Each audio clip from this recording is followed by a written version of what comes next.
Hi there. Welcome back to my channel. I'm Heather Long, USA Today best-selling author, chaos gremlin, and unapologetic lover of morally gray characters. You might know me from series like The 82nd Street Vandals or Bay Ridge Royals, where happily ever afters come with bruises, secrets, and probably some serious emotional damage. Today, I'm here to answer some questions about writing, characters, inspiration, and, kind of all that behind-the-scenes chaos that goes into building the worlds that I write. So grab a drink, coffee, wine, maybe something stronger, and let's dive in. Of course, this is my coffee here. I always have to have it when I'm doing anything that requires brain power because coffee is what makes my world go round. So in our last episode, we talked about some of the writing journey and my inspiration. Today, we're going to talk a little bit about the creative process. And I have like 3 questions about the creative process. And again, these are kind of all taken from different questions I've been asked. I've been asked. Wow, I was about to say different questions I've been answered, which again, words are hard, and I have said this before, but yes, so taking it from the top, we're going to talk about the creative process, not about words. Words will be involved though. And I've got 3 questions. They are taken from different questions I've received from readers over the years and from other authors. So this is more or less a case of kind of putting my thoughts together as best as possible. And I wanted to make sure that I had everything ready to go as far as what I'm thinking and what I'm doing. Now, will I actually be successful? Let's find out. Let's start with question number 1. How do you balance writing multiple series simultaneously, such as 82nd Street Vandals and Untouchable? Well, that's one of the things that I started doing many moons ago when I first started writing, is that I discovered I'm an incredibly eclectic writer. And I think I've said this before, is that I don't tend to stay in one genre only. I read all over the place. I enjoy various types of entertainment.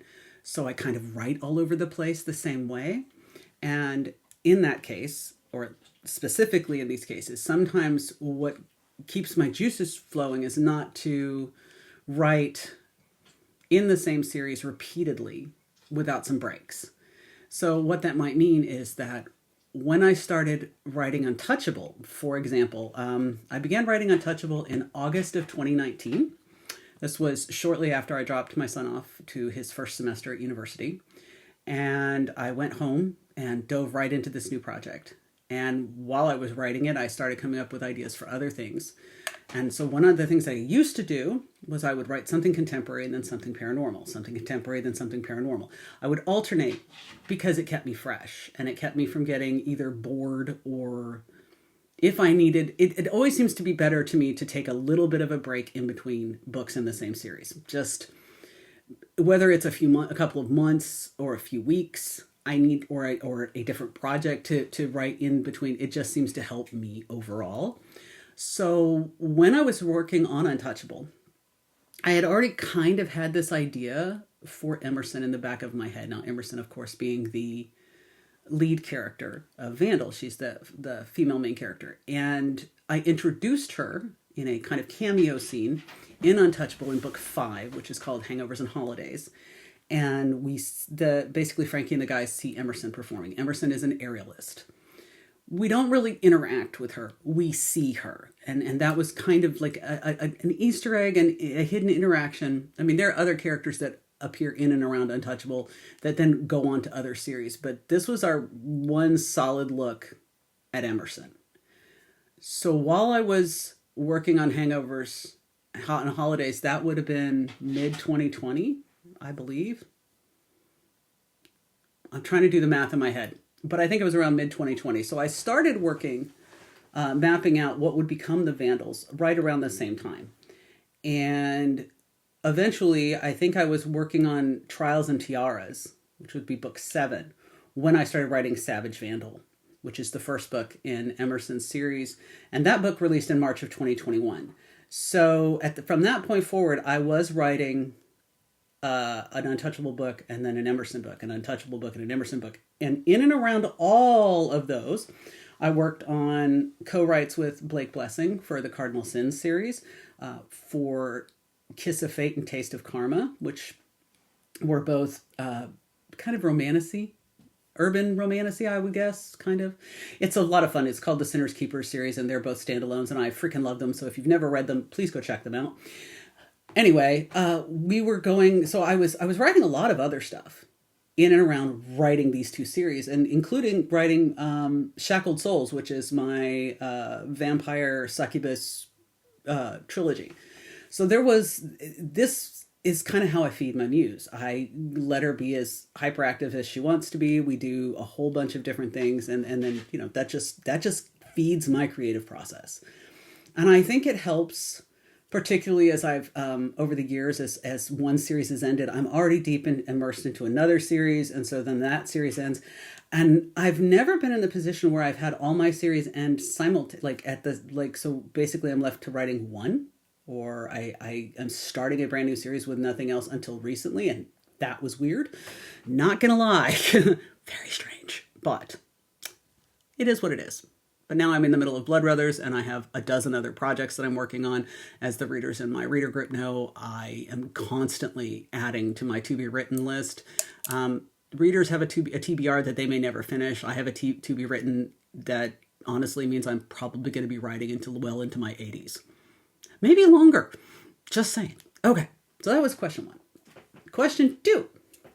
What role do themes like loyalty, chaos, redemption play in your narratives? Okay, first of all, I love the fact that the word chaos is in here because chaos keeps coming up. I thrive in chaos. As much as I complain about chaos, I actually think I thrive in it more than anything else. I was always that kid in school who was either on top of it and got everything done right at the beginning, or waited to the last minute and finished it then. I was never the person who actually paced anything out because I had a lot going on and I always wanted to do more. So any way I could pack it into my schedule, I made it happen. And yeah, I was an overachiever. I'm still an overachiever. I'm a wordy bitch. I say that too. So, this just feeds into everything. But loyalty is important to me. Loyalty and redemption are two sides, I think, of a same coin. Loyalty is loyalty, I think, is one of the highest forms of love. It makes a person incredibly trustworthy, and trust is also really important to me. And I've always been that person that I don't find it easy to trust people. And once I do trust you, if you break that trust, I might forgive you, but I will never trust you again. And I've tried. It does not work for me. It's just once that trust has been broken, I find it incredibly difficult to trust again. And I see that reflected in some of my characters. Now, others of my characters are much easier to forgive, and they find it much easier to regain that trust. And I kind of wish I could be a little more like them. So I think it's important to explore all aspects of loyalty, because there's loyalty that can be a negative. There's a blind loyalty that says you'll follow orders no matter what the orders are and whether you agree with them or not. I don't think that's a positive form. Do I think it's positive to trust someone so much that you're willing to do anything for them? I think it can be positive and a negative. There's a movie called The Town that stars Ben Affleck, Jeremy Renner, and a few other people. But there's one scene in The Town that always stands out to me. And it comes up fairly regularly, I think, in my recommended views here on YouTube and in other places. And every time I see it, it always makes me think of a lot of my characters. And I think, okay, this kind of fits, and I appreciate this. And it does, it actually it brings up the loyalty thing and the trust. But in it, Ben Affleck's character walks up to Jeremy Renner's character, and I think they're in a bar. And Ben Affleck is saying, I need you to do something for me. You can't ask me why. You can't ask me whatever this other thing is. But it could be, a lot of trouble. Then Jeremy Renner's character just goes, whose car are we taking? And that's it. And I was like, yeah, that's a lot of that is my characters, because there is that certain amount of, okay, you need me, I'm going to do it. I may not like it. I may not approve of it, but I don't have to, because you need me and I'm going to show up. And I think that's important. And I do think I am that way. I try to be as loyal as I can. I wish that I had the same from a lot of people, but I also know that it's the people who are that loyal, they are the family that I've created. So found family also plays into that. And it's overall, it's a good thing, I think. But yes, that of course plays into my creative process. So chaos is just fun. Not gonna lie. Chaos just literally takes everything and goes, let's see what happens next. Anyway, all right, so here's the last question, and this is probably the most involved one. Could you walk us through your process of creating a new series from concept to publication? Well, it usually involves a lot of alcohol, a lot of rending of my hair, and a crap ton of notes. But let's give you an example. We're going to go back to Vandals for a minute, because I think that's probably a good place to start.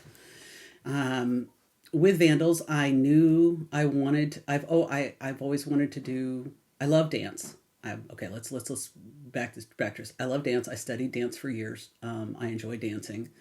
I love aerialists. I think they're incredible. I think gymnasts are also incredible. And ballerinas are some of the most determined and disciplined people ever. What happens if you take all of those abilities and talents and you put them in one person? So that was where Emerson first came from. Now, Emerson has an incredibly dark past, and the more I got to know her, the worse it grew.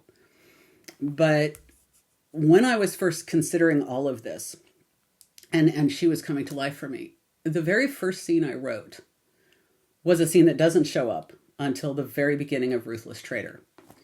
And it's funny because originally I was going to start Savage Vandal with this scene, and then I took this scene out because it gave away a lot, but it was also more important for me to know this than it was for the readers. And that's actually one of the biggest key points for me when I'm starting to build any kind of a series. As I get to know the characters, there are some things that I will know about my characters that may never come up on the page, but it informs how they react to things. It informs how they respond to things.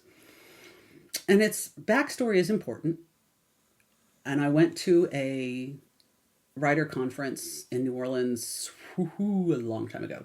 I want to say it was 2012, maybe. I could be wrong. 2012, 2013. Anyway, I was in New Orleans, and it was for the science fiction and fantasy. Is it science fiction and fantasy writers of RWA, Romance Writers of America? I don't know. I just remember I went to this conference, and I met a lot of authors that I had known, online or through conversations and stuff. And there were, of course, workshops. And one of the best things about going to any kind of writer conference are the workshops. And it's important because I've always found that even if I only learned one thing from these workshops, then it's totally worth it to me. And sometimes they can just reframe an idea that I already knew or understood and give me a new viewpoint on it, which that also helps. But there was a workshop given by Rebecca Zanetti, who is a fantastic author, by the way. And she's a lot of fun. She's a real sweetheart, too. But this workshop stands out to me for two reasons. One, in the workshop, she puts this picture up on the wall, and it was, it's a slide, basically, but it was this very densely crowded room. Look at my bookshelves behind me. You can see how I've got a lot of stuff, and there's just a lot of random items back there. But it was this very crowded kind of room. It was kind of like a sitting room or a parlor, and there was a fireplace, and there was a table, and there was a blanket on one of the chairs, and there was a chessboard, and they were in the middle of a chess game, and there was all this other stuff. But these are the things that stood out to me: was the chessboard, the table, the fireplace, the blanket. It was this very central bit. And I think I noticed the chessboard because I like chess. And as Rebecca, she puts this up there on the screen for, I don't know. It couldn't have been more than 2 minutes. I think it was like a minute or less. And she clicks it off. And then she asked everybody to write down what are the three things that you noticed when you looked at that. Most of the time, the three things that you notice in that particular scene or that image are things that are important to you, things that are going to resonate with you.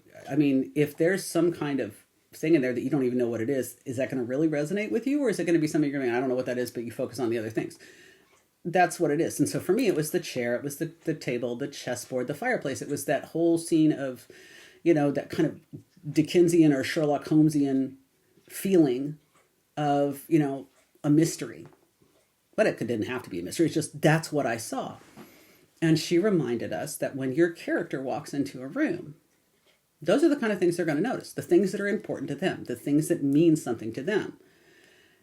Conversely, as we get later on, we're discussing backstory.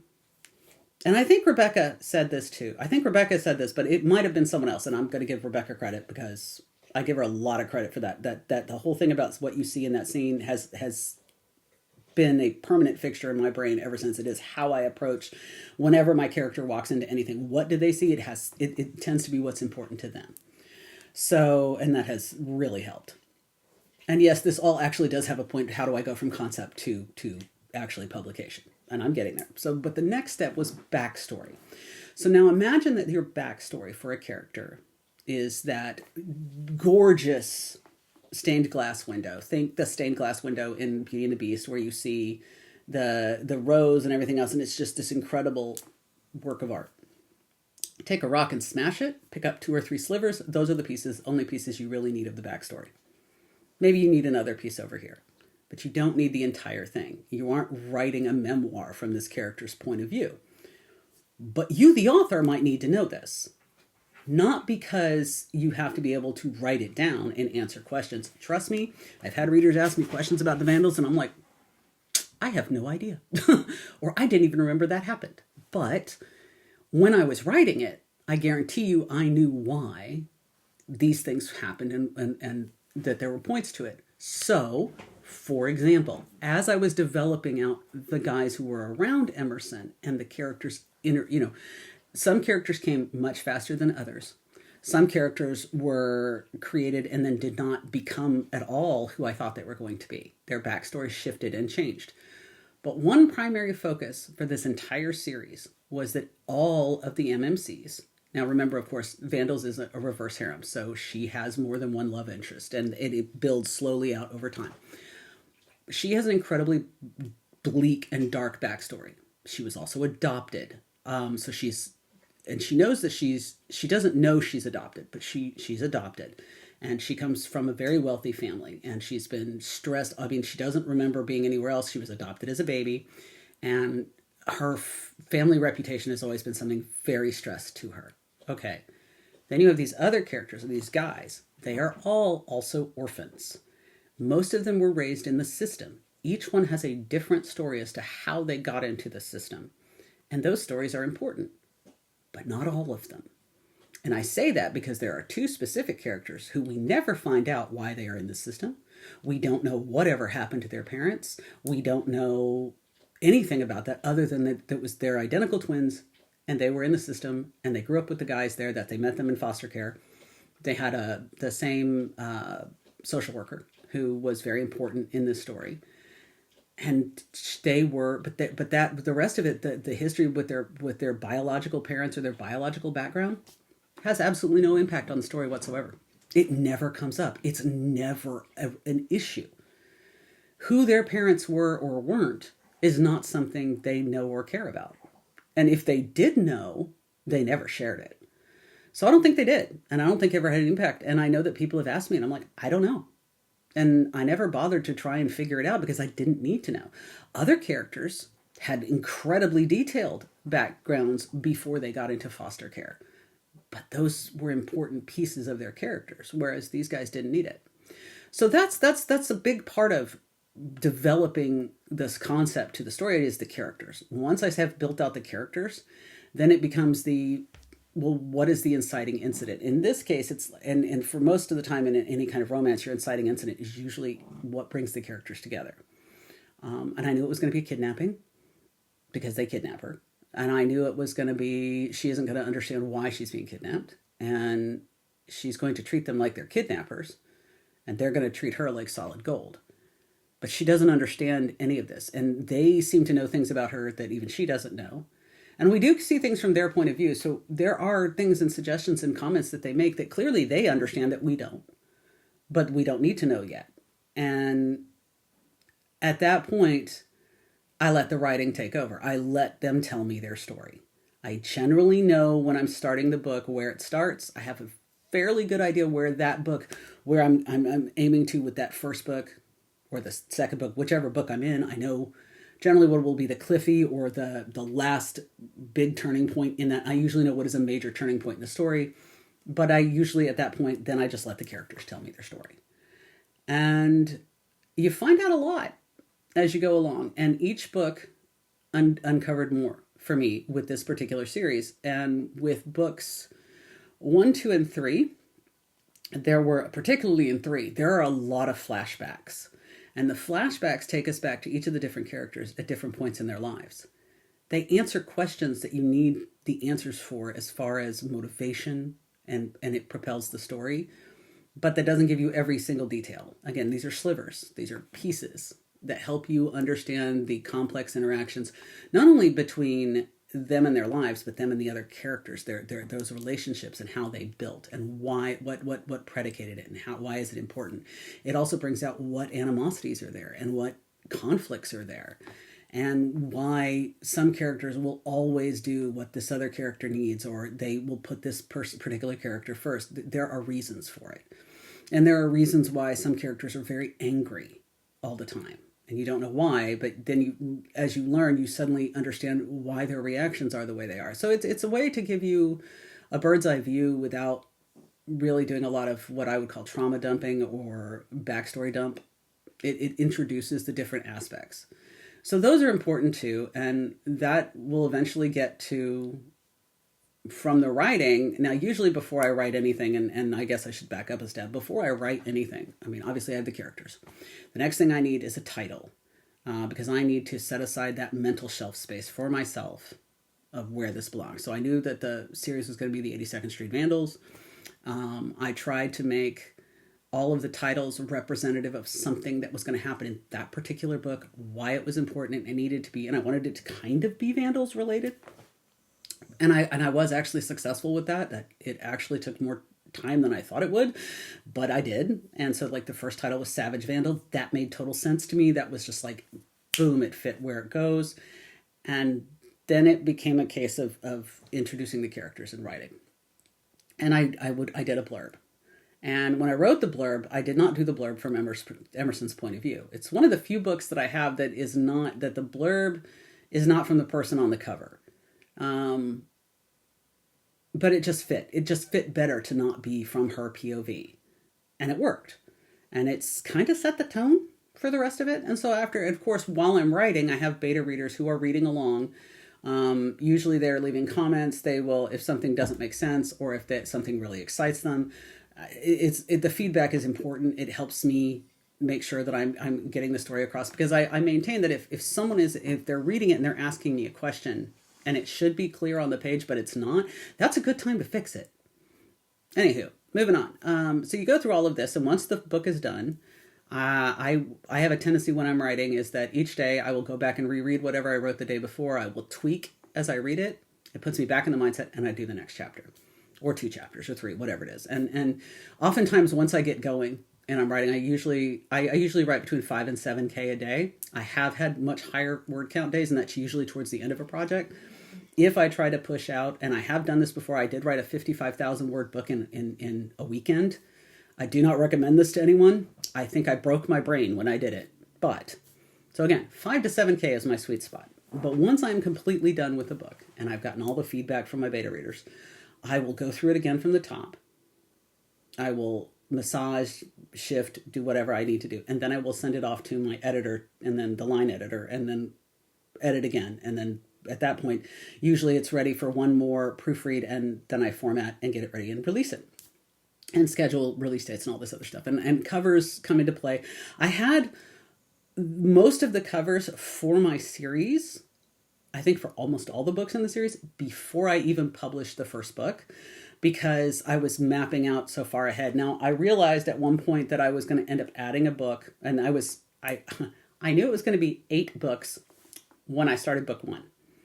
By the time I finished book 1, I realized it was going to be 9 books. So I ended up adding another book to the series, and that had that cover ready to go again before, pretty much before I think the first book even came out. And so that helps me keep the mental shelf space. I've got the cover to work from. It's inspirational. It's just every little bit kind of feeds my muse as I go. So, and then it's released.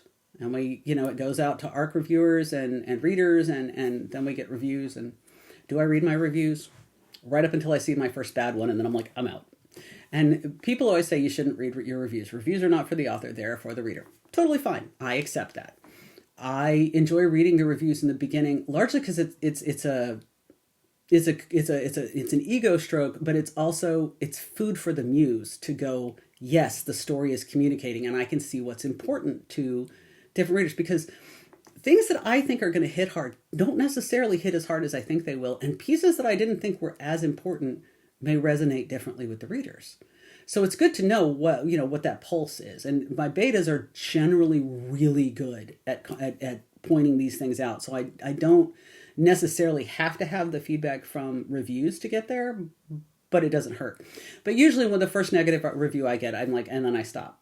And it isn't because I don't like the negative review.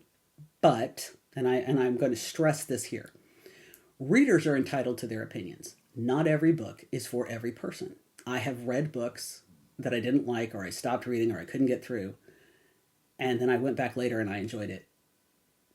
But nothing changed about the book. I changed. So every reader approaches a book from their own perspective, their own set of experiences. There are things that may make one reader cry is going to make this one snort.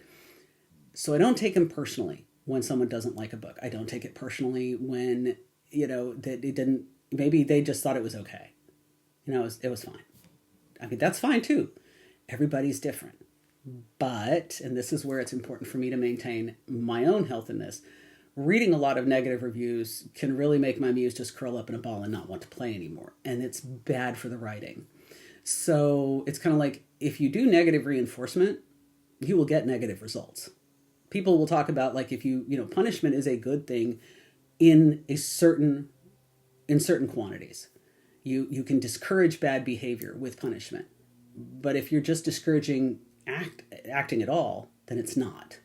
And in this case, I don't need people to pat me on the head and say, oh, good job every time. I do need this. I do need the critical feedback, but I don't need the incredibly negative feedback. And there is a difference. Anywho, that is how I go from concept to publication, and then where we are. Sometimes along the way, Easter eggs for other stories get planted, characters get introduced, and I'm suddenly like, oh, well, I guess you're getting a book now. Oh, and I guess you're getting a book. I start feeling like Oprah. You get a book, and you get a book, and you get a book. And I'm over here going, but I don't have time. But that's also part of the creative process. Anyway, thanks so much for spending this time with me. I love answering these questions, on giving you this kind of peek behind the curtain of what I'm doing and how these stories come to life. Whether you're deep into Vandals, you're just discovering Bay Ridge Royals, you read my Wolves of Willow Bend, or you've just discovered me entirely and have no idea what you want to, what I write that you might be interested in. Your support, your love, and your absolute chaos in the comments will mean the world to me here. So definitely leave me a comment. Definitely say hi.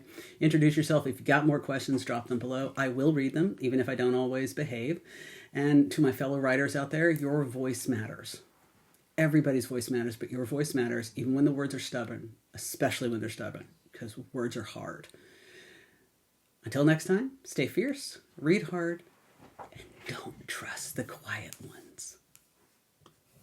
They're definitely plotting something.